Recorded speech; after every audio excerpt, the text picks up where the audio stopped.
Assalamualaikum warahmatullahi wabarakatuh, Ibu Bapak dan teman-teman sekalian.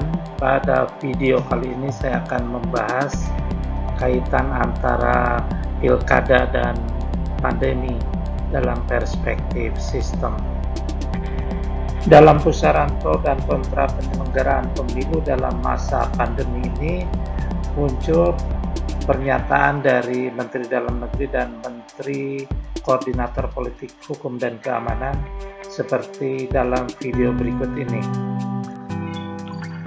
Data yang kami dapatkan dari Satgas Covid mingguan, alhamdulillah dengan disiplinan kita mematuhi peraturan KPU dan penegakan hukum yang tegas, itu angka COVID di daerah yang melakukan pilkada sebagian besar menurun, bukan menaik. Sementara daerah-daerah yang tidak melakukan pilkada, anehnya naik. Seperti ada 2 provinsi tidak melakukan pilkada, DKI dan Aceh. Dua-duanya naik. Nah, jadi kita semua bertanggung jawab. KPU, Bawaslu, Mendagri, pemerintah, paslon, untuk membuktikan bahwa kekhawatiran masyarakat bahwa pilkada menjadi media penular ternyata tidak.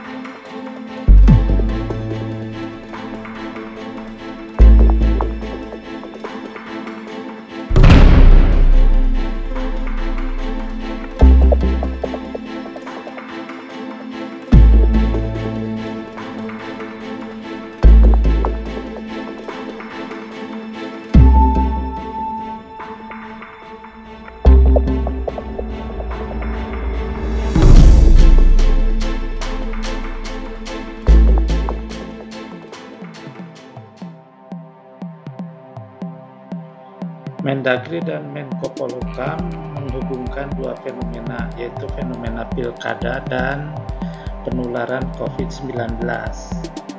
Dari data yang mereka peroleh, pilkada dan penularan COVID-19 ini ternyata berbanding terbalik kemunculannya.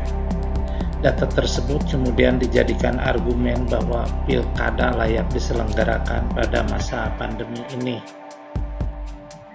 Video ini akan membahas bagaimana perspektif sistem menerangkan kaitan antara pilkada dengan pandemi, sehingga kebijakan dapat dirancang dengan lebih baik lagi dan tidak sekedar dengan cara menghubung-hubungkan 2 fenomena. Dalam perspektif sistem, fenomena itu ditimbulkan oleh struktur sistemnya. Dalam kasus ini, struktur sistemnya adalah struktur kesisteman pandemi. Inputnya adalah pilkada dan outputnya adalah tingkat penularan. Saya akan membahas struktur kesisteman pandemi ini dan menggambarkannya dengan kausal diagram. Populasi orang tertular akan bertambah karena penularan. Penularan itu ditentukan oleh daya tular COVID dan kontak antara orang tertular dengan orang sehat. Kontak ini ditentukan oleh jumlah orang tertular yang kontak atau beraktivitas dengan persentase orang sehat. Jumlah orang tertular yang kontak ini ditentukan oleh populasi orang tertular dan laju kontak masing-masing orang. Selanjutnya dapat dilihat di kausal diagramnya. Ada 1 loop reinforcing dan 2 loop balancing.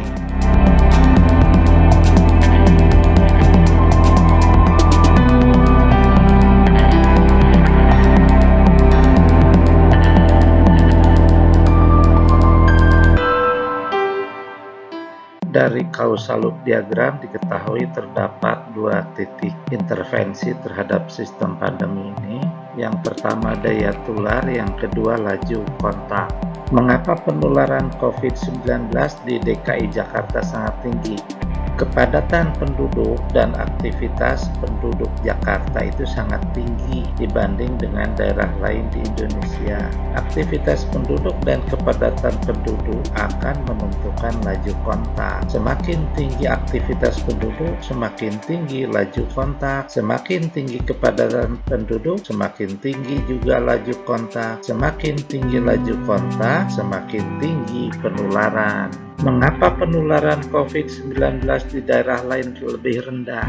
Kepadatan penduduk dan aktivitas penduduk di daerah lain bisa jadi lebih rendah dibanding dengan di DKI Jakarta. Aktivitas penduduk dan kepadatan penduduk akan menentukan laju kontak. Semakin rendah aktivitas penduduk, semakin rendah pula laju kontak. Semakin rendah kepadatan penduduk, semakin rendah laju kontak. Semakin rendah laju kontak, semakin rendah penularan COVID-19 di daerah itu. Bagaimana dengan penyelenggaraan pilkada? Apakah pilkada meningkatkan kepadatan populasi di satu tempat? Apakah pilkada meningkatkan aktivitas manusia di tempat itu? Jika iya, kedua faktor itu akan meningkatkan laju kontak, kemudian akan meningkatkan penularan seperti halnya terjadi di DKI Jakarta. Jika pilkada harus dilaksanakan saat pandemi ini, maka intervensinya adalah di faktor daya tular. Daya tular dapat diturunkan dengan pemakaian pelindung diri yang lebih baik lagi daripada yang dilakukan saat ini. Selanjutnya, struktur kesisteman pandemi ini digambarkan dengan stok dan flow diagram. Penggambaran ini sebagai ilustrasi saja bahwa struktur di atas dapat disimulasikan sehingga ada gambaran pola perilakunya dalam rentang waktu tertentu. Penularan terjadi karena ada faktor daya tular dan laju kontak yang keduanya sama-sama saling menentukan. Jadi salah satu atau keduanya tidak boleh mempunyai nilai nol. Dari hasil simulasi terlihat ketika daya tular dan laju kontak nilainya digeser-geser, tampak bahwa semakin tinggi laju kontak, semakin tinggi penularan. Semakin tinggi daya tular, semakin tinggi penularan, dan sebaliknya. Semakin tinggi penularan akan mengakibatkan semakin cepat peningkatan populasi orang tertular dan semakin cepat penurunan populasi orang sehat. Struktur kesisteman pandemi ini dibuat untuk menerangkan kaitan antara pandemi dengan pilkada. Jadi, jika persoalannya berbeda atau kedalaman pembahasannya berbeda, maka struktur dan penggambarannya pun bisa berbeda.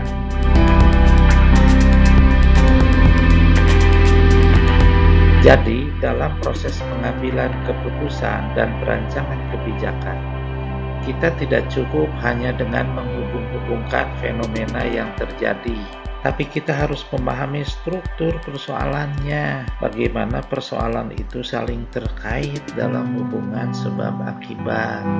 Naik dan turunnya tingkat penularan COVID-19 ini tidak disebabkan langsung oleh ada dan tidak adanya pilkada. Pilkada dan tingkat penularan COVID-19 ini keduanya terkait dalam rangkaian hubungan sebab akibat yang kompleks.